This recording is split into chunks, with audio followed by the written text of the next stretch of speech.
Bueno, bienvenidos al curso Introducción a la Apologética Cristiana, organizado por intelectuales teístas en conjunto con Fersonable, capítulo Salamanca, Guanajuato, México. Bendiciones, hermanos, muy buenas noches. Bienvenidos nuevamente a la novena y última clase de Introducción a la Apologética Cristiana.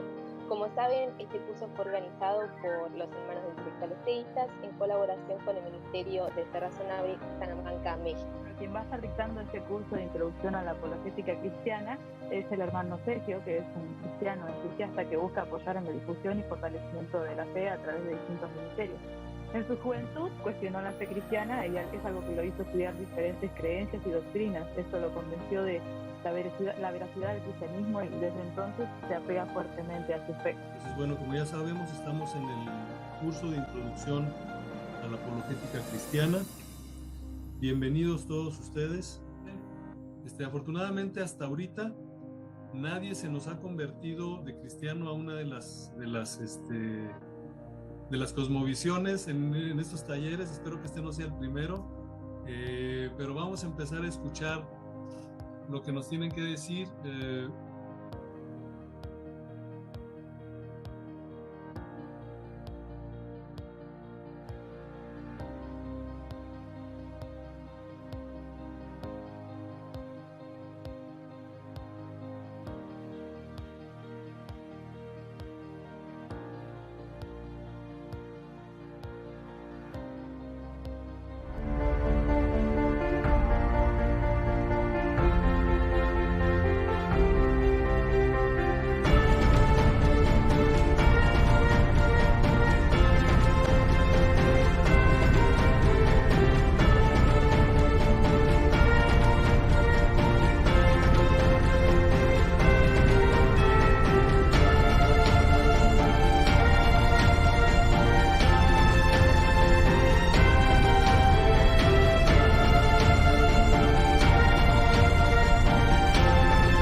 Gracias, Carlos. Pues sorprendido, gratamente sorprendido con ese video. Está muy, muy bonito. O como decimos aquí en México, está muy padre. La verdad lo disfruté bastante. Muy, muy agradable sorpresa. Bueno, pero pues vamos ahora sí, también como decimos aquí en México, a lo que te truje, chencha, es decir, vamos a empezar ya con la última sesión de este estudio, que es una cápsula apologética, pero antes vamos a empezar con una oración poniéndonos en manos de nuestro Dios para que esto sea pues de bendición para cada uno de nosotros. Señores y Padre, te damos infinitas gracias en esta tarde, en esta noche, Señor, por tus bendiciones, por tus cuidados, por estos espacios, porque nos permite, Señor, compartir, aprender más de ti, compartir todo lo que sabemos, todo lo que hemos aprendido, intercambiar opiniones, Señor, y sobre todo mantener esa fraternidad entre hermanos en Cristo. Te pido por cada uno de mis hermanos, Señor, que seas tú quien pongas palabras en mi boca en este estudio, podamos exponer el tema, entenderlo y poder, Señor, aplicarlo en nuestra vida, Señor. Te pido también por las personas que posteriormente lo estarán viendo grabado, para que sea también de bendición para ellos. Te lo pedimos todo esto en el nombre de tu Hijo amado Cristo Jesús. Amén. Pues vamos a empezar entonces. Aquí está.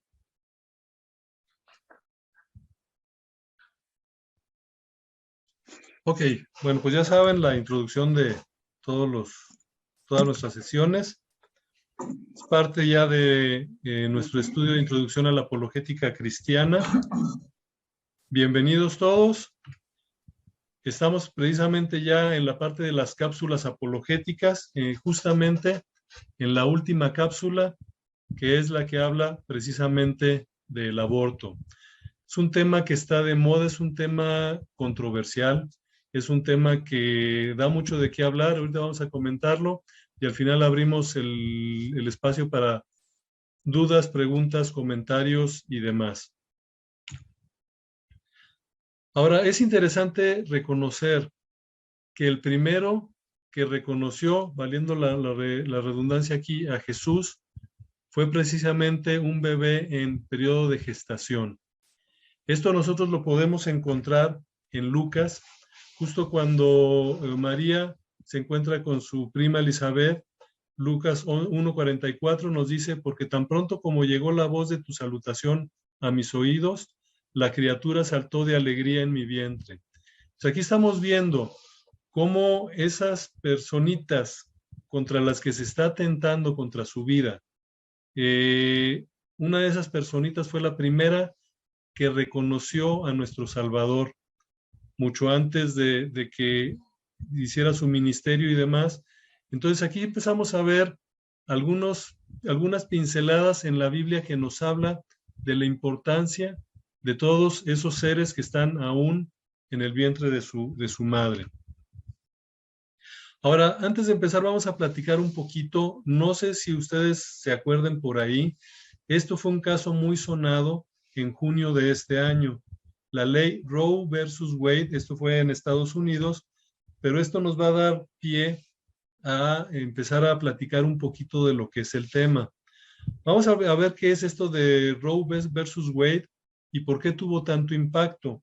La noticia que surgió en junio de este año fue que el aborto en Estados Unidos, algo que era un derecho constitucional, queda eliminado como tal.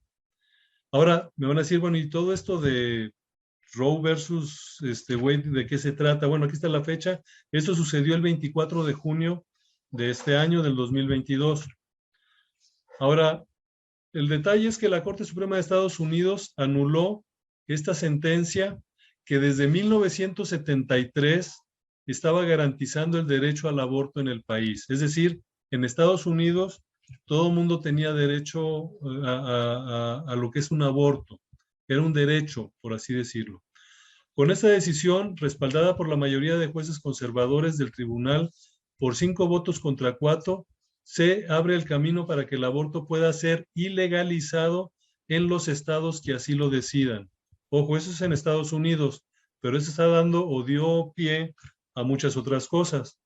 Se espera que aproximadamente la mitad de los estados en el país introduzcan nuevas restricciones o prohibiciones. Ahora hay que hacer una aclaración. Esta nota es precisamente de junio. Son notas de junio de esas fechas cuando todo esto se estaba dando. Obviamente ha habido algunos cambios, pero esto sigue adelante, vamos a decirlo así. Ahora algo interesante. El presidente Joe Biden criticó con dureza esta sentencia, asegurando que se trata de un trágico error de la Corte Suprema. Es algo que vamos a estar encontrando normalmente en esta cuestión del aborto. Ahora bien, ¿qué es Roe versus Wade? Vamos a dar una recapitulación muy breve, nada más para saber de qué se trata. Todo esto empezó en el 71, en 1971, por un caso en cuanto a la ley de aborto de Texas. Este caso fue de tal magnitud que de alguna manera empieza a sonar mucho en los medios, empieza a moverse mucho, y al final aquí nos dice de esta partecita, dice Wade ignoró la resolución judicial y ambas partes apelaron. Entonces empieza lo que es el problema, problemas legales, que en enero del 73, la Corte Suprema, como consecuencia de este problema, da el derecho que una mujer pueda tener un aborto, pero lo da como un derecho constitucional. Es decir, eso está dentro de Estados Unidos, es universal, está protegido por la ley, entonces es un derecho, o así lo llaman, como un derecho. Ahora bien, lo que pasa interesante, 30 años después, en el 2003, McCorvey, que es precisamente Roe, que es la persona que inició todo este proceso, es la persona por la cual se inició todo esto, y si tienen una oportunidad, revisen la historia, porque esta muchacha se da cuenta que la utilizaron. O sea, no fue algo que ella buscaba, ella fue utilizada y lo reconoce. y ella misma, 30 años después, empieza a moverse para tumbar la ley que por ella misma se generó. Entonces aquí nos dice que ella presenta una moción ante el Tribunal de Distrito de Estados Unidos en Dallas para anular su caso y le pide al tribunal que considere nuevas pruebas de que el aborto lastima a las mujeres. Entre las pruebas que da, incluyen 1000 declaraciones juradas de mujeres que dicen que se arrepienten de sus abortos. Entonces empieza la lucha de ella misma contra algo que, por algo que ella hizo, se generó 30 años antes. En el 2004 vuelve a haber otro problema ahí y van para atrás, echan para atrás todo el intento de Roe otra vez, lo echan para atrás. Entonces, ya no le quieren hacer caso. Ahí estamos viendo la lucha que hay en esto, pero la lucha legal sigue. Y el 24 de junio del 2022, la Corte Suprema decide anular ese fallo. Entonces, esto fue algo histórico, fue algo que movió muchas cosas en la cuestión del aborto. El juez Samuel Alito, que era el principal, escribe en su opinión mayoritaria que Roe fue un error garrafal desde el principio, lo empiezan a reconocer ya. Su razonamiento fue excepcionalmente débil y la decisión ha tenido consecuencias perjudiciales. Ahora todo esto lo que estamos viendo es un resumen. Como siempre van a tener acceso a las filminas y en la parte de abajo pueden ver la liga donde está toda esta información, por si después la quieren checar a detalle, puedan ver un poquito más de esta información. Lo que decía este señor Alito, dice, lejos de lograr un acuerdo nacional sobre la cuestión del aborto, Roe y Casey ha inflamado el debate y profundizado la división. Es algo de lo que llegaron, de las conclusiones a las que llegaron. Ahora bien, antes de pasar al mapa, esta misma ley empieza a tener otro tipo de implicaciones, porque aquí, si se fijan, dice, luego de revocar Roe versus Wade, un juez de la Corte Suprema de Estados Unidos sugirió revisar el matrimonio igualitario y el acceso a los anticonceptivos. O sea, aquí estamos viendo algo que, y ya no he visto yo noticias de esto, pero efectivamente el mismo 24 de junio ya empezaban a hacer movimientos para afectar otras cuestiones por la anulación de este derecho constitucional. Ahora bien, para tener un concepto general, esta es la situación, o era la situación en agosto de este año, de cómo estaba el aborto en los Estados Unidos, en los diferentes estados.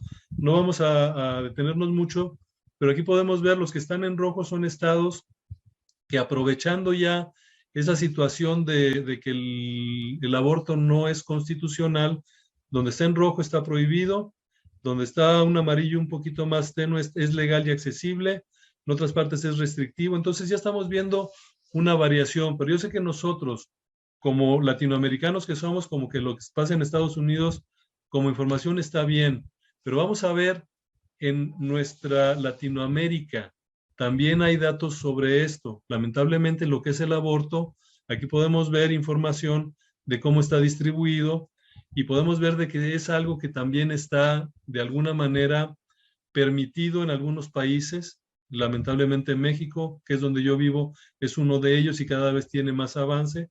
Esa es información a febrero del 2022. Igual en la parte de abajo viene la liga, por si después la quieren consultar más a detalle. Trae información interesante, pero ahorita es más que nada para que nos demos una idea de cómo el aborto ha estado permeando, cómo el aborto en cuestión legal ha estado permeando en lo que viene a ser nuestros países donde nosotros vivimos. Entonces, es importante que estemos al tanto de la situación legal en nuestros países, irle dando seguimiento y más o menos estar al pendiente. Pero bueno, ¿qué es el aborto? Ya vamos ahora sí a entrar en materia. Esto fue como una introducción para que veamos las repercusiones que tuvo una ley de Estados Unidos o la anulación de una ley en Estados Unidos, pero vamos ahora sí a entrar en lo que es el tema como tal. ¿Qué es el aborto? La definición más sencilla de lo que es aborto es la interrupción del desarrollo embrionario antes de que pueda alcanzar la viabilidad, es decir, la capacidad para poder vivir fuera del útero materno. Ese es el aborto, la interrupción del desarrollo embrionario. Esta interrupción puede ser espontánea o puede ser provocada. Tenemos que también tener en mente en mente eso, no todos los abortos son provocados. Hay algunos que por cuestiones médicas o algún otro tipo de situación se pueden llegar a dar. En el primer caso, el aborto se produce naturalmente sin que exista el propósito de hacerlo. Es el que es espontáneo. Y obviamente en el segundo caso, que es el aborto provocado, se refiere a la acción intencional de provocar la muerte del embrión en el útero materno. O sea, aquí estamos viendo, de entrada tenemos que distinguir que hay dos tipos, lo que es el que no es provocado y el que sí lo es, y eso es importante para lo que vamos a estar viendo. Ahora, una cuestión importante, el aborto es un asunto que se tiene que reflexionar más y mejor, puesto que está produciendo más muertes que cualquier guerra contemporánea e incluso que las peores enfermedades. Pero van a decir, bueno, esto está muy, muy interesante. Yo creo que esto lo han escuchado mucho de los grupos que son pro vida, pero obviamente todo tiene vamos a decirlo así, un soporte. Entre el 2015 y el 2019, aproximadamente 121 millones de embarazos no planeados ocurrieron cada año. Es cada año. De estos embarazos no planeados, el 61% terminó en aborto. Esto se traduce a 73 millones de abortos al año. Entonces es una cantidad impresionante. Si nosotros vemos esto, pues es sumamente impactante. Igual, en la parte de abajo van a encontrar la liga donde pueden encontrar el detalle de esta información. Ahora, vamos a irnos un poquito al pasado, de dónde viene el aborto y demás. Y vamos a empezar por el derecho romano. Nosotros sabemos que el derecho romano es aquel que todas las culturas hoy en día siguen de alguna manera, o fue, por así decirlo, la cuna del derecho a nivel universal. Todos hablan del derecho romano y de ahí parten las leyes y todo ese tipo de cuestiones. Hablando específicamente del aborto, podemos ver que desde los primeros tiempos de Roma hasta el siglo II después de Cristo, el aborto no parece haber constituido un delito, ya que no se encuentra ninguna legislación que condene su práctica, aunque existan reflexiones morales que lo rechazan. Es decir, ya había algunas reflexiones morales, sin embargo, la ley no tocaba el punto. Inclusive, si vieron en sus lecturas, había algo de esto que vamos a estar viendo ahorita. Dice, en el periodo clásico, el niño por nacer era considerado non in rerum natura. En pocas palabras, no era considerado humano. Ahí van a disculpar, mi latín no es nada bueno. De hecho, no sé latín. Pero, a final de cuentas, lo que nos quieren decir con esto es que el bebé por nacer no era considerado humano. Nada muy diferente de lo que vemos hoy en día. Esta foto es también reciente y lo que dice ahí la panza de esta señora dice not yet a human, es decir, aún no es humano.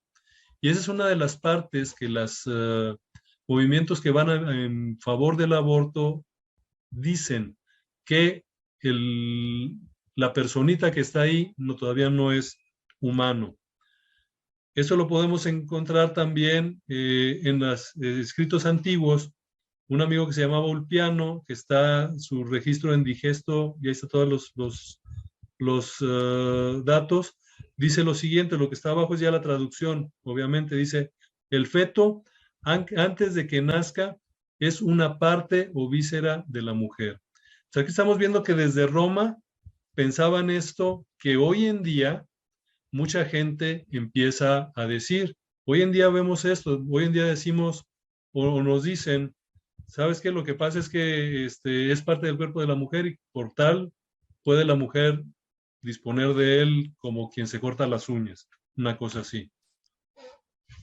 En consecuencia, estamos hablando todavía de Roma, el feto carecía de personalidad jurídica o estatus hasta el momento del nacimiento y podía ser destruido por medio del aborto. Es decir, nada nuevo en comparación de lo que tenemos hoy en día. O sea, estamos viendo que esto ha sido una constante desde el derecho romano. Ahora, vamos a ver algo que decía Aristóteles. Aristóteles vivió antes de Cristo, es decir, mucho antes del derecho romano y obviamente mucho antes que nosotros. Y decía él decía la metáfora de la semilla. La semilla tiene el potencial de convertirse en un árbol. Es la misma idea que se aplica a una persona. Incluso si en el momento de la fecundación no hay brazos formados, ojos formados, una persona completa, hay potencial para ello. Por lo tanto, si dejas esa potencia en su proceso natural, después de 9 meses oficialmente, tienes una persona que viene al mundo. Esta es la metáfora de la semilla de Aristóteles. Entonces estamos viendo que desde la época de Aristóteles había problemas con esto y Aristóteles defendía de esta manera la cuestión de la vida. Ahora, yo creo que ya nos estamos preguntando todos, ya vimos lo que es el aborto, ya vimos lo que decía la ley romana, ya más o menos conocemos lo que dice o lo que nos dicen ahora las personas que están a favor de todo esto. Pero últimamente, ¿qué dice la Biblia sobre el aborto? Nosotros como cristianos decimos que la Biblia es nuestra regla de fe y práctica, pero ¿qué es lo que dice la Biblia sobre el aborto? Aquí, lamentablemente, la Biblia apenas aborda el tema del aborto como tal. Y cuando lo hace es en forma indirecta. Y eso lo que permite es una amplia gama de interpretaciones. Entonces, tenemos que ver este tipo de cuestiones de que la Biblia como tal no vamos a encontrar algo específico sobre el tema. Ahora, la Biblia aborda el problema del aborto subrayando el valor de la vida humana reconocida así por Dios, incluso antes de que esté dentro del vientre materno. Entonces, lo que nosotros podemos ir a donde nos podemos dirigir bíblicamente, a que lo que valora la Biblia es el valor de la vida humana. Y esto lo podemos ver, por ejemplo, en Jeremías 1:5, que nos dice, antes que te formase en el vientre te conocí, y antes que nacieses te santifiqué, te di por profeta a las naciones, etc. Pero aquí está hablando con Jeremías y le dice que a él, antes de formarlo, inclusive en el vientre, lo conoció. Y eso pasa con cada uno de nosotros. Entonces, a final de cuentas, ese es el valor de la vida, o que la vida tiene ante Dios. Este es uno de los versículos más usados para defender precisamente la postura cristiana en cuanto a lo que es el aborto. Nos dice, es el Salmo 139:16, mi embrión vieron tus ojos, y en tu libro estaban escritas todas aquellas cosas que fueron luego formadas, sin faltar una de ellas. O sea, aquí estamos viendo que desde el embrión, desde la parte de la concepción prácticamente, tenemos a los ojos de Dios con nosotros, y es en donde nos podemos nosotros apoyar. Ahora vamos a ver lo que dice un amigo que se llama Gerson Leite de Moraes, que es, como dice ahí, historiador, filósofo, teólogo y profesor de la Universidad Presbiteriana Mackenzie. Nos dice, lo que ya vimos, generalmente se trae el pasaje del Salmo 139:16 a colación, decir que esa sustancia aún sin forma es el proceso inicial de la vida, por lo tanto ya habría algo ahí que sería una persona. Continúa diciendo este señor, toda la discusión es esta, ser persona o no ser persona cuando comienza la vida. Y ahorita vamos a regresar a este punto, pero ahorita por lo pronto vamos a dejarlo lo que nos dice este señor Moraes, de que toda la discusión es esta, si la persona es o no persona y cuándo comienza la vida. Al existir pocas citas y referencias bíblicas que permitan interpretaciones sobre el aborto dentro de la mentalidad religiosa, la discusión termina siendo guiada por la cuestión de que Dios sea entendido como el creador y el dueño de la vida. Entonces volvemos, lo que ya comentamos, de que al no haber tantas referencias bíblicas, nos tenemos que ir hacia ese lado. Otros pasajes, Isaías 44:2, así dice Jehová, hacedor tuyo, y el que te formó desde el vientre, el cual te ayudará, no temas, siervo mío Jacob, y tú Jesurún, a quien yo escogí. Entonces, aquí tenemos otra vez que quien nos hizo es Dios, y nos formó desde el vientre obviamente de nuestra madre.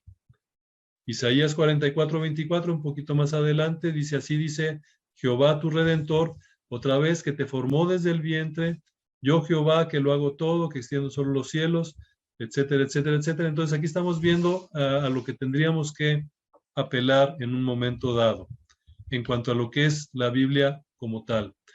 Ahora, dentro de lo que es el estudio que tuvimos de apologética, vimos que no nos debemos de cerrar a otras fuentes cristianas para poder obtener información que nos diga qué pensaban los cristianos del primer siglo o de los primeros siglos. Nos dice, el cristianismo del siglo I ya condenaba explícitamente la práctica generalizada del aborto entre griegos y romanos. O sea, aquí ya estamos viendo esto, o sea, los cristianos, fuera de lo que es la Biblia, con documentación que ahorita vamos a revisar, ya lo condenaban. Lo que tenemos, como dice aquí, son registros que muestran que la criminalización del aborto fue parte de la mentalidad de los primeros cristianos. Ahora, ¿por qué son importantes estas otras fuentes? Como hemos mencionado, el hecho de nosotros poder saber cómo pensaban los primeros cristianos, que de alguna manera, sobre todo los del primer siglo, tuvieron contacto directo con los apóstoles o con discípulos de los mismos apóstoles, nos da una idea de cómo eran las cosas en un principio. Ahora, este dato es importante. En 1873, en una biblioteca de un monasterio, descubrieron un volumen de un copista llamado León.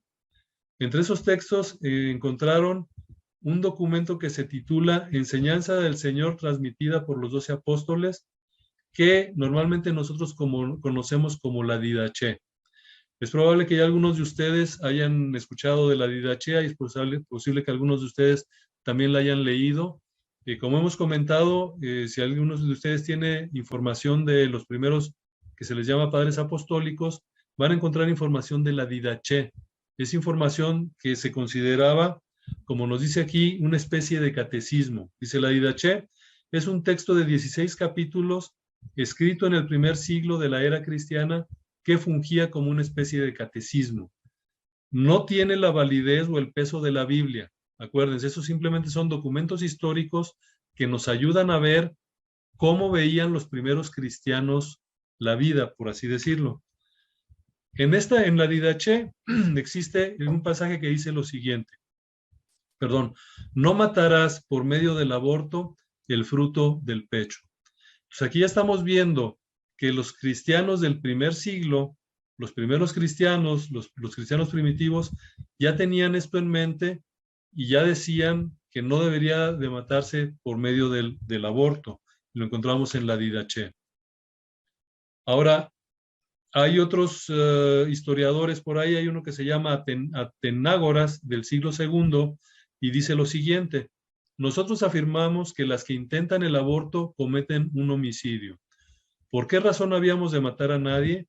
Porque no se puede pensar al mismo tiempo que lo que lleva a la mujer en el vientre es un ser viviente y objeto, por tanto, de la providencia de Dios, y matar luego que ya ha avanzado en la vida. Entonces aquí estamos viendo cómo Atenágoras nos dice que el aborto es un homicidio. Punto de vista cristiano de un cristiano del siglo II. Esta misma persona, Atenágoras, en un escrito que le manda al emperador Marco Aurelio, que se llama En defensa de los cristianos, decía también lo siguiente: decimos a las mujeres que utilizan medicamentos para provocar un aborto que están cometiendo un asesinato y que tendrán que dar cuenta a Dios por el aborto. O sea, aquí estamos viendo la manera de pensar de los primeros cristianos. Insisto, no es Biblia, por así decirlo, pero es la manera en la que ellos actuaban, la manera en la que ellos pensaban. Estamos viendo ahora sí el paralelismo que hay con lo que hemos estado viendo también. Contemplamos al feto que está en el vientre como un ser creado y por lo tanto como un objeto al cuidado de Dios, y no abandonamos a los niños porque los que los exponen son culpables de asesinar niños.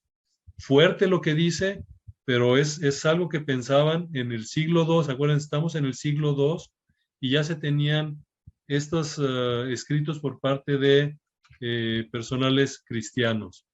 Tertuliano, también más o menos por lo mismo, por las mismas fechas, 160 al año 240, estamos hablando por ahí del siglo II. Es un homicidio anticipado, impedir el nacimiento. Poco importa que se suprime el alma ya nacida o que se la haga desaparecer en el nacimiento. Es ya un hombre aquel que lo será.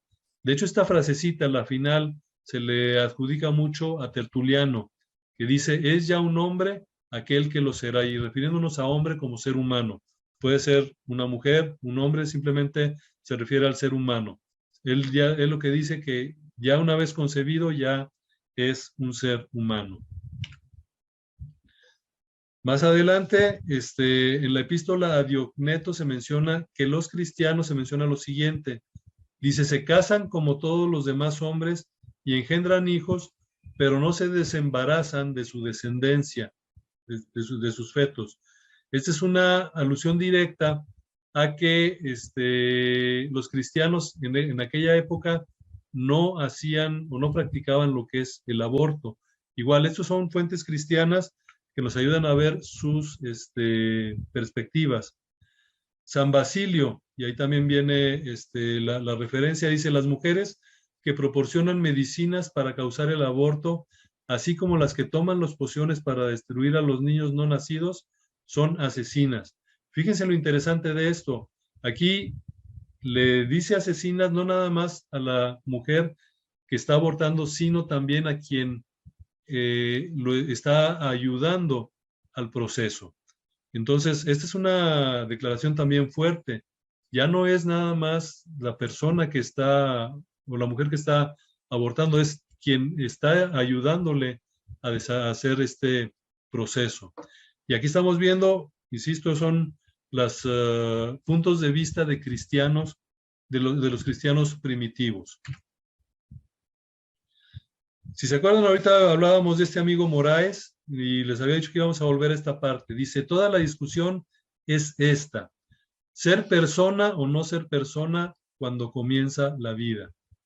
Entonces, vamos a regresar a este pensamiento de este señor Moraes que habíamos visto anteriormente y vamos a hacer ahora sí la pregunta del millón. ¿Cuándo comienza la vida? Esto no lo podemos determinar bíblicamente. Entonces, como comentábamos, es la pregunta del millón, pero sí podemos apelar a la ciencia, podemos apelar a qué es lo que opina la ciencia en relación a esto. Para la ciencia hay pocas dudas acerca de que todos o la mayoría de los códigos de vida están inscritos desde esa primera célula llamada cigoto.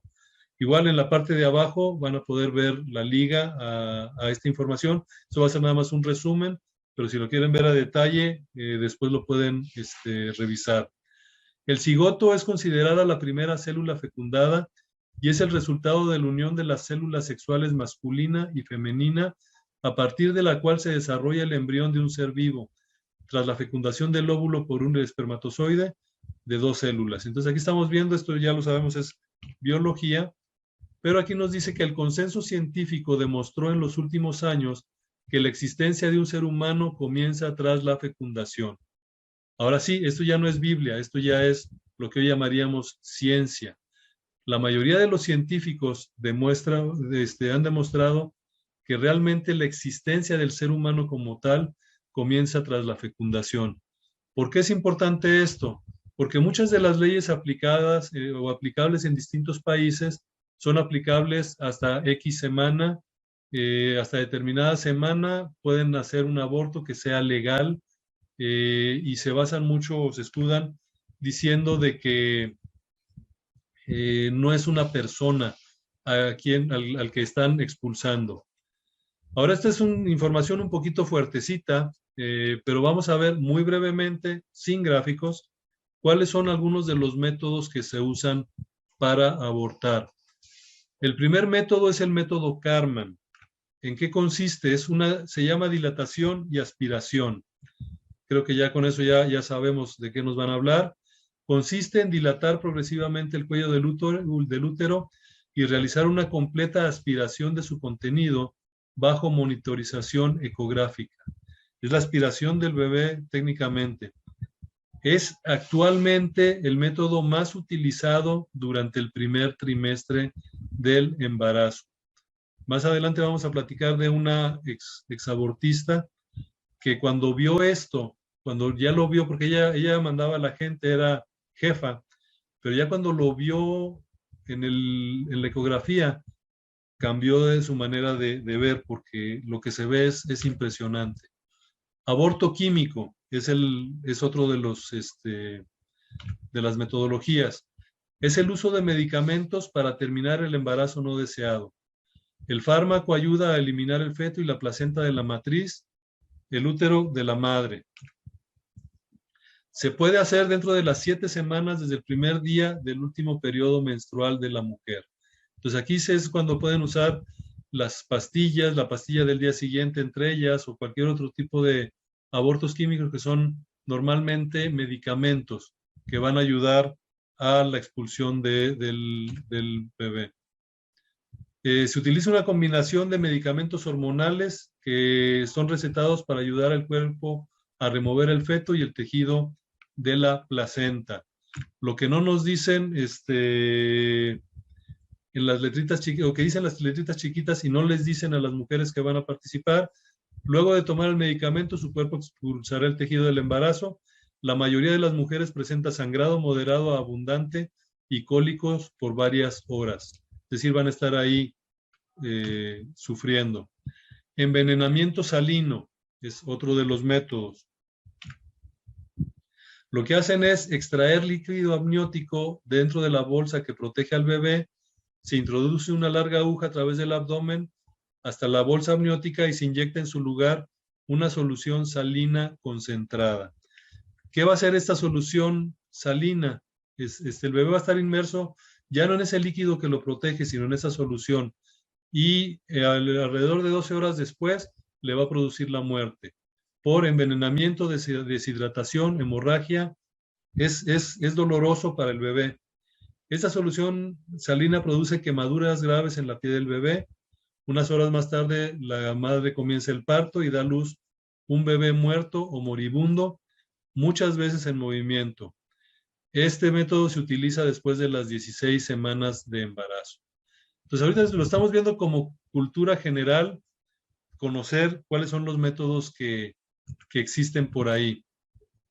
Y aquí tenemos ahora, para pasar un tema un poquito más agradable. Yo creo que ustedes conocen, si no a todos, algunos de estos personajes que tenemos aquí. Todas esas personas tienen algo en común. No lo vamos ahorita a abrir así a que los traten de identificar o que me digan, pero estamos hablando de estas personas. Andrea Bocelli, Steve Jobs, Juan Pablo II, Cristiano Ronaldo, Celine Dion, Jack Nicholson, Tim Tebow y Chespirito. Chespirito, increíblemente mexicano, bastante conocido. ¿Qué es lo que tienen en común? Aquí vamos a ver la historia de Andrea Bocelli. Nos dice, una joven fue hospitalizada por apendicitis y al término de los tratamientos los médicos le recomendaron que abortara al niño. Le dijeron que era la mejor solución, pero la valiente joven decidió no abortar y el niño nació. Esa mujer era mi madre y ese niño era yo, Andrea Bocelli. Hoy en día, Andrea Bocelli cuenta su historia precisamente para dar fortaleza a las familias que afrontan situaciones similares a la que vivió su madre, a la que vivió obviamente él. Entonces yo creo que ya están viendo aquí cuál es el factor común de estas personalidades. Steve Jobs dice, los padres biológicos del creador de Apple eran muy jóvenes cuando se produjo el embarazo. Los papás de la mamá no querían aceptar esa relación, pero la mamá se plantó y decidió no interrumpir el embarazo y al nacer darlo en adopción. Esta historia de hecho es bastante conocida. Eventualmente, cuando tuvo oportunidad, quiso buscar a su mamá biológica, pero no tuvo éxito porque ya la muchacha ya había muerto. Lo que dice Jobs, o lo que decía Jobs, declaró que su intención era agradecerle la vida. Yo me alegré de no haber terminado en un aborto. Estamos hablando de un personaje pues importante. Emilia Wolfa, la madre del primer papa polaco en la historia, tuvo un embarazo de riesgo tanto para el bebé como para ella, pero pese al consejo del médico de interrumpir la gestación, visitó a otro doctor y decidió seguir adelante. Solo está en el libro que se llama Más cerca del corazón, bocetos de la Juventud, que escribió precisamente el Papa Juan Pablo II. Entonces aquí estamos viendo cómo otra personalidad, perdón, se iba a enfrentar a lo que es el aborto y su mamá decidió no hacerlo. Cristiano Ronaldo: mi madre me quería abortar, pero su médico, le dijo, de ninguna manera, usted tiene solo 30 años y ninguna razón física por la cual no pueda tener este bebé. Ya verá cómo es la alegría de la casa. Eso lo pueden encontrar en el libro Madre Coraje, que está escrito por la mamá, que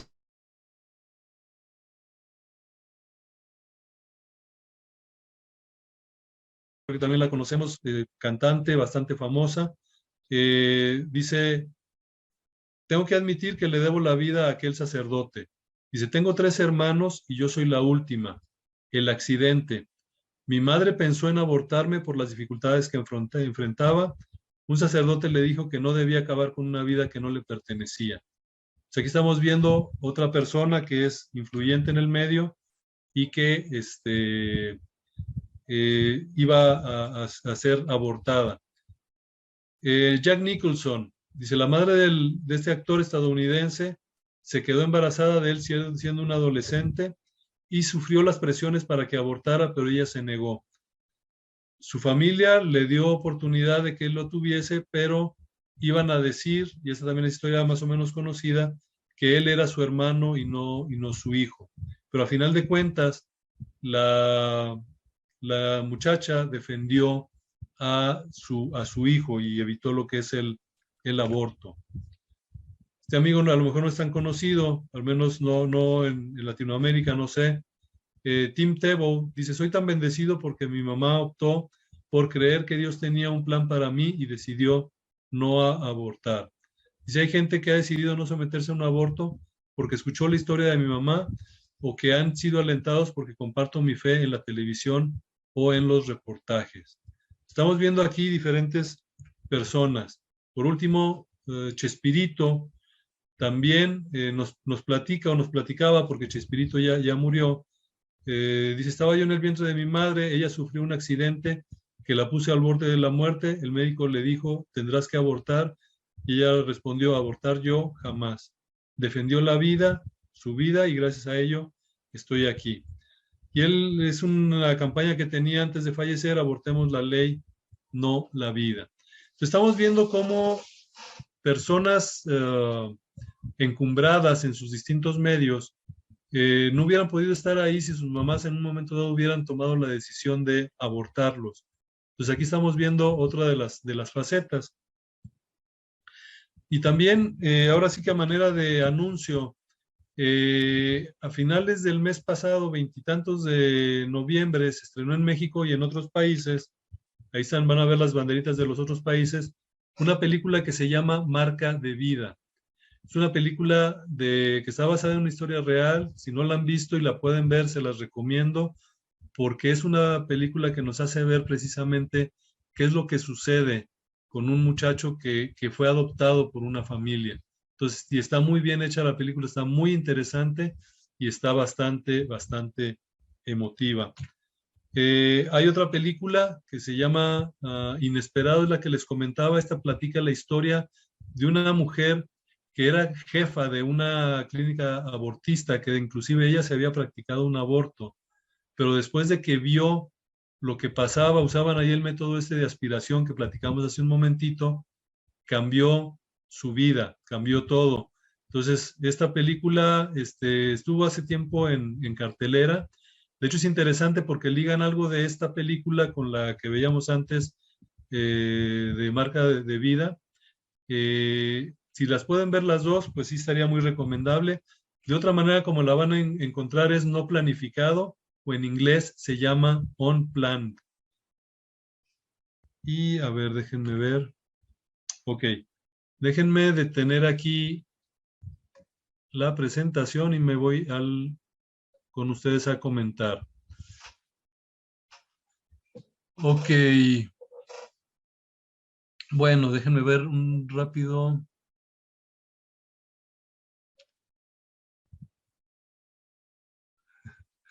Ok. Ok. Bien, bueno, ya los vi así, ¿Algún comentario? ¿Duda? ¿Cómo lo ven? A final de cuentas, lo que estamos viendo ahorita es la postura, vamos a decirlo así, bíblica, hasta donde se puede, por lo que ya comentamos, de lo que es el aborto. Entonces, tenemos que tener clara esa postura. Nosotros como cristianos, eso es una información complementaria a las lecturas. Las lecturas ustedes tienen más información. Sí les recomiendo pues, que le den un vistazo. Pero no sé si tengan algún comentario, duda.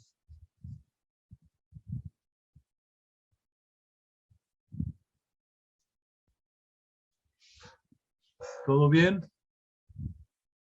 Déjenme echarle un vistazo aquí. Nico, entonces están permitidos los métodos de planificación, ya que no es hasta la fecundación que hay un ser humano. Este es otro punto bastante álgido por otras aristas. Por la parte del aborto como tal, o sea, de considerarlo como aborto, quizá no, pero hay otros puntos que habría que considerar esto ya dependiendo. Es otro tema muy, muy, muy interesante y muy... Es separado de vamos a decirlo así, la parte de la planificación familiar. ¿Algún otro comentario, duda? Carla. Aquí, sí. Las personas que suelen llevar adelante este tipo de procedimientos de a poquito van matando su conciencia, ¿no? Porque conozco personas allegadas a una amiga que ya constantemente lo hace y no tiene remordimiento el abortar.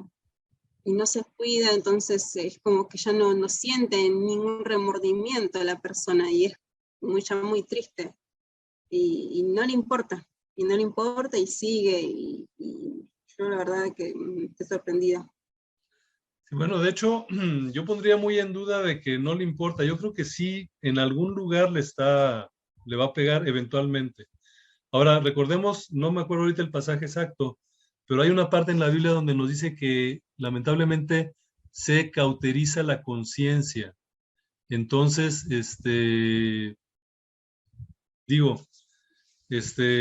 puede ser también, o sea, sí te entiendo. Lo que yo he visto, o sea, sí he visto gente que lo hace y que después se arrepienten, pero si alguien tan regular como dijiste tú de que lo hace constantemente, sí está pesado, está pesado. Gracias, Carla. Coraima.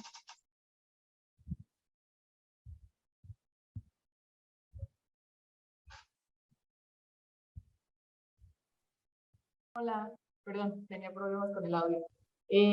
Yo por ahí les comparto, soy coordinadora de una fundación aquí en San Luis Potosí, Provida, que se llama Choose Life. Justo nosotros siempre trabajamos esta temática, pero existen como muchas objeciones respecto al cuándo es permisible, ¿no? Mucha gente a lo mejor no está de acuerdo, pero promueve mucho la idea de que bajo ciertas circunstancias debería de ser admisible. Justo por eso ahorita preguntaba en el chat cuál es la visión cristiana o la postura que se tiene respecto a los abortos derivados de violaciones, que pues en un sentido estricto sigue siendo homicidio, y en lo particular yo siempre lo he visto como que aunque alguien te dañe, tú no puedes dañar a alguien más y que esa sea una justificación permitida, ¿no? Ok, gracias. Sí, de hecho, es muy complicado ver, vamos a decirlo así, cada caso en particular, y sí, cada uno de ellos debe de quedar, a final de cuentas, a decisión de cada quien. Lo que nosotros vimos es claro. Hay opciones. Es una situación lamentable. La sesión anterior, la última del curso regular, fue precisamente el mal y el sufrimiento, y es una combinación de esto. Entonces, si son situaciones difíciles, lo que nosotros tenemos que hacer es poner lo que tenemos, el conocimiento que tenemos, ya la decisión realmente la toma cada quien. O al menos sería mi manera de pensar, perdón. Gracias. Joana.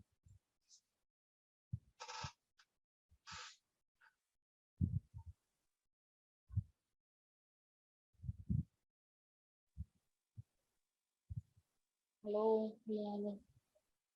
¿Aló? Ya se escucha. ¿Me escuchan? Sí.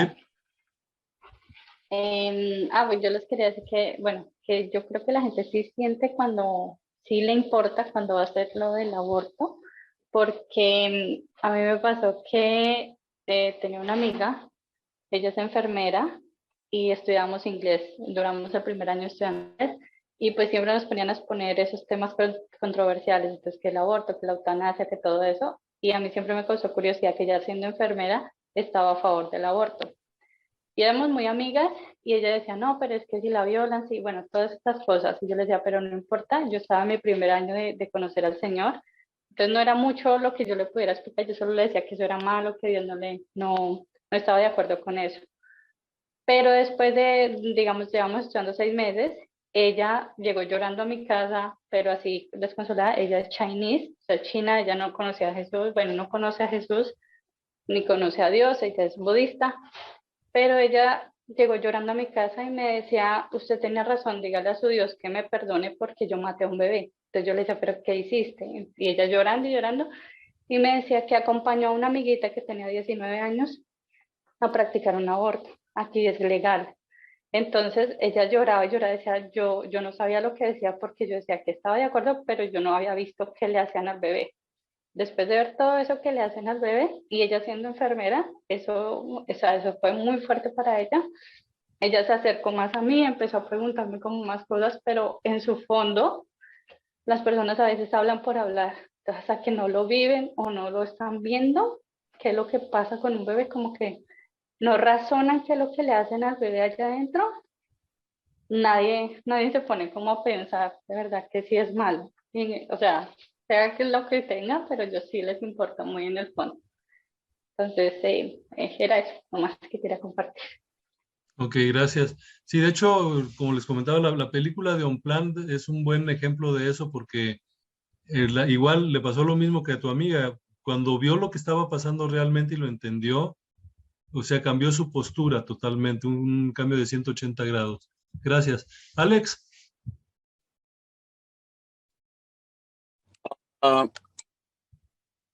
Aló. Sí, te escuchamos, Alex. Sí, perdón, lo que pasa es que estoy... Ya no te escuchamos. ¿Estás muteado, Alex? Ok, sí, estoy manejando y por eso era que me parqué acá para hablar. Okay. Es una inquietud que la llevo ya algún tiempo y era en relación, no sé si alguna vez lo hice acá, pero tal vez raya en lo un poquito más filosófico, y es el hecho de que en qué momento, para definir ser y el ser humano, en qué momento llega a ser humano. Yo decía, es el momento de la concepción, es decir, cuando se une el gameto masculino y femenino y se crea ya el primer cigoto, y en ese momento ya se impregna el espíritu en esa nueva vida, porque ya hay vida, ¿no? No necesariamente tiene forma, pero ya hay vida.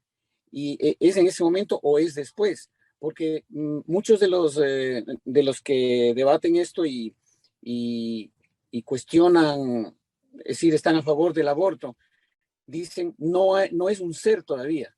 Entonces la definición de ser es importante tenerlo claro nosotros como cristianos para decir, por esta razón, el individuo que está ya en el vientre materno recién gestado es un ser, porque tiene alma, tiene ya cuerpo si eres materia y tiene espíritu. Entonces alguien me dijo, ese ya más es un tema filosófico que tendríamos que dilucidarlo a esa altura porque es un poquito más complejo, la definición de ser mismo. Y decían, bueno, esto se lo ve mucho también cuando se va a ver la Trinidad, que es el ser. Entonces, esa era mi inquietud, lo dejo allí nada más. Está para mí no resuelto, de pronto ustedes, hermanos, tienen alguna idea o Sergio, tú nos puedes ilustrar. Esa era la pregunta. Gracias. Gracias, Alex. Pues mira, a final de cuentas, yo creo que es uno de los puntos de discusión principales. que te dicen que no es persona hasta, y van dando diferentes fechas en semanas. Y hay inclusive quienes te dicen persona hasta que nace. Entonces, sí es filosófico, no creo que haya una respuesta universal para nosotros como humanos. Lo que pudimos ver bíblicamente es lo que presentamos ahorita, y de ahí yo creo que cada quien tiene que sacar sus conclusiones, a final de cuentas. Pero sí, efectivamente es algo filosófico, no es algo sencillo. No creo que alguien tenga una respuesta, y el que diga que tiene la respuesta, pues mucha gente no va a estar de acuerdo con esa respuesta. Entonces, pues sería, ahora sí que, como dices, meditarlo. Y más tú que eres médico, que conoces mucho más de esto que nosotros los mortales normalitos, ¿verdad? Pero sí, ¿dónde empieza la vida? Es complejo. Yo les presentaba ahí ahorita, el punto de vista científico, y se supone que la mayoría de los científicos están de acuerdo, pero hay científicos que dicen que no. Entonces, es difícil encontrar una respuesta. Ya cuando estemos en el cielo le preguntamos al Señor y ya Él nos sacará de dudas. Gracias, Alex. Andrea.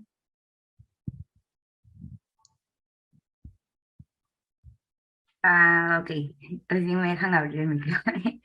Quería preguntar, lo que pasa es que acá en Perú es ilegal el aborto dependiendo el caso, pero también tenemos casos en los que son legales. Acá es legal cuando la vida de la madre se pone en riesgo, por ejemplo.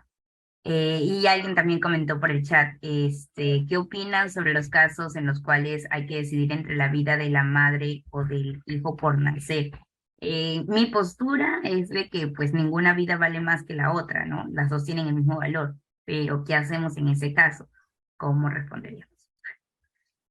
Pregunta muy difícil. De hecho, yo creo que igual esa ya es decisión de cada persona, porque ya involucras más cosas. Y realmente lo que yo decida ahorita o lo que yo pueda decir ahorita, a lo mejor no va a ser compartido por otras personas. Es muy, muy difícil. Como dicen por ahí, es un aspecto ético.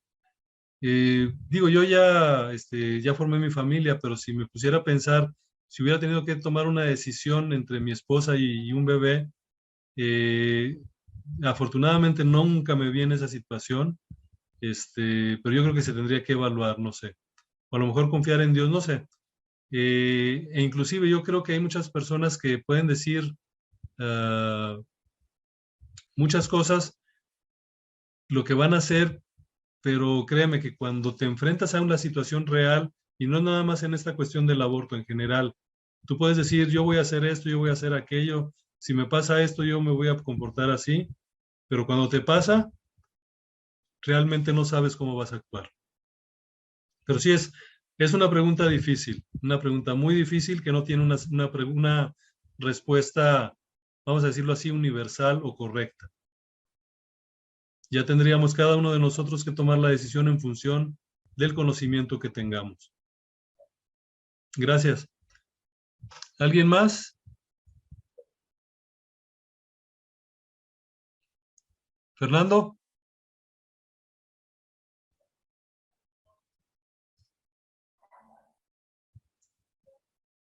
¿Sí, Fernando? No, ¿me escuchan? Ya se escucha, sí. No me cargaba el audio.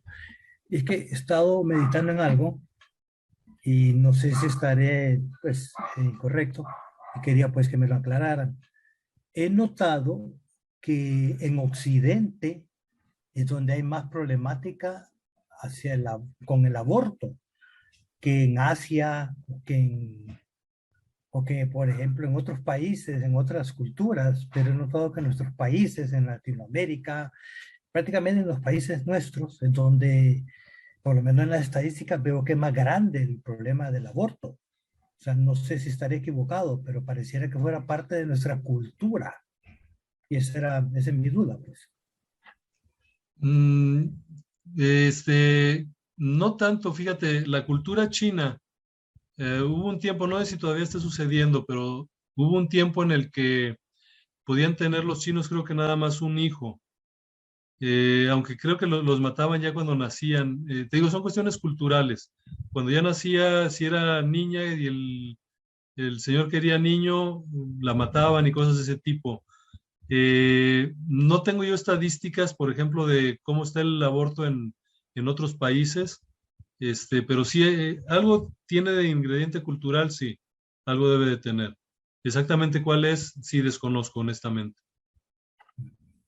Gracias, Fernando. Como dijo por ahí Jimena, lo mejor es pedir la dirección de Dios cuando nos veamos en esos casos, ¿no? Creo que es la mejor solución. JJ Muñoz.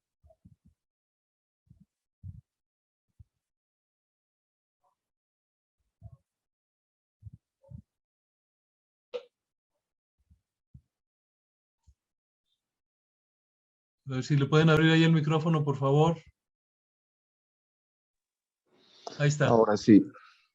Muchas gracias, buenas noches. Saludos desde Bolivia. De igual forma, he estado por algunos años preparándome en esta temática. Quería dar un comentario y por eso era la pregunta. Me imagino que ya todos ustedes saben, pero mayormente, hablando un tanto de la juventud, se recusa, ¿no?, al aborto. Es decir, la gente que recurre a esto no son familias estables o parejas casadas.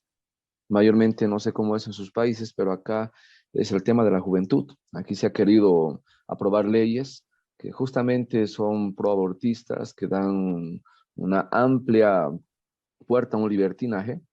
Entonces, los consumidores masivos, tanto de métodos de planificación familiar a post-aborto, inclusive como la pastilla el día después, obviamente son jóvenes. Entonces, es todo un negocio en el fondo, ¿no?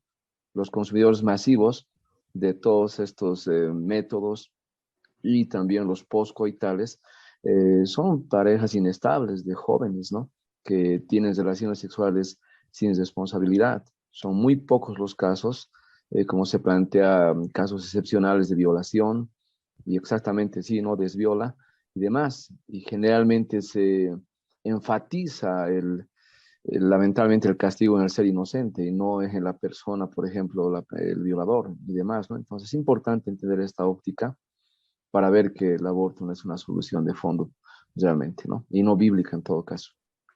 Ok, gracias. Ahorita dijiste algo muy importante. Hay un negocio detrás de todo esto.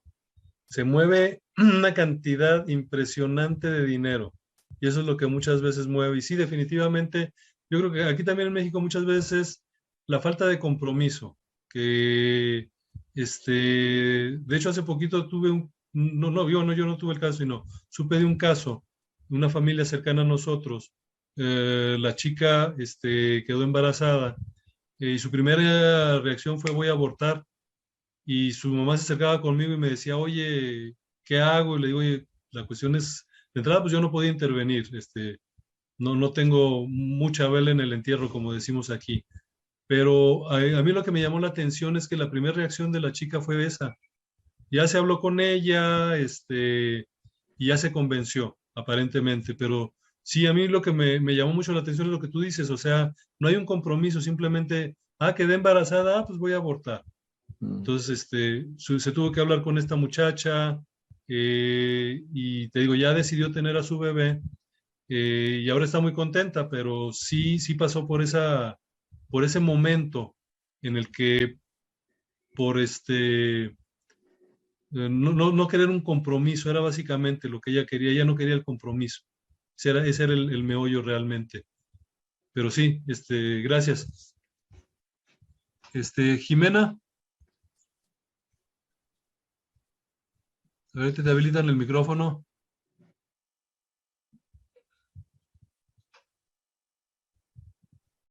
Hola, ¿me escuchan? Ahí está ya. Bueno, no, yo quería comentar porque me quedé con lo que expusieron Joana y creo que es Carla, cuando decían de que muchas chicas por ahí abortan, no tienen remordimiento. Y yo me acuerdo de cuando fue la campaña para que salga la ley de aborto acá en Argentina, y se habló mucho de la cosificación del feto, del embrión, que no es una persona, que es una cosa. Entonces, creo que uno no toma conciencia, por las que están a favor del aborto, porque claro, no estoy matando a una persona. Entonces, por eso no logran la conciencia. Entonces, también esto se vuelve un método más de, digamos, el aborto como de control, de decir, bueno, anticonceptivo, pero no lo es, implica mucho más. Entonces, ¿cuánto daño le está haciendo a tanta gente que no sé, le han lavado la cabeza con esto? Y que, bueno, lamentablemente nosotros como cristianos tenemos que orar mucho para poder presentarles la otra parte, de la importancia de la vida, ¿verdad? Entonces, lo vemos en los adolescentes sobre todo, porque también acá, desde las materias en la escuela de educación sexual, se les da como otro método anticonceptivo el aborto, y eso no está bien. Entonces, nosotros desde la iglesia, trabajando con adolescentes, tenemos que orar mucho para que Dios nos dé las palabras justas para llegar a estos chicos, a estos adolescentes. Eso quería compartir. Gracias. Okay. Gracias, no, al contrario, gracias. Sí, tienes razón, lo venden como eso. Y te digo, yo lo vi con esta muchacha, cuando su mamá me dijo de que había quedado embarazada y que quería abortar. Yo tuve oportunidad de platicar con la muchacha, y efectivamente ella lo veía así como, ¿sabes qué? Pues simple y sencillamente me deshago de él. Hablé yo con ella, habló su mamá, tiene hermanas casadas, también hablaron con ella, y eventualmente la hicieron entrar en razón, pero sí, mucho tiene que ver lo que están aprendiendo afuera, lo aprenden. Yo lo que noté mucho es esa parte de que no quería agarrar un compromiso, y era donde ella más se aferraba. Yo no quiero un compromiso, no estoy lista para un compromiso de este tamaño, y etcétera. Entonces, sí, se los ofrecen como una salida muy fácil, lamentablemente. Sale, pues gracias. Déjenme regresarme a la presentación rápidamente ya para las últimas.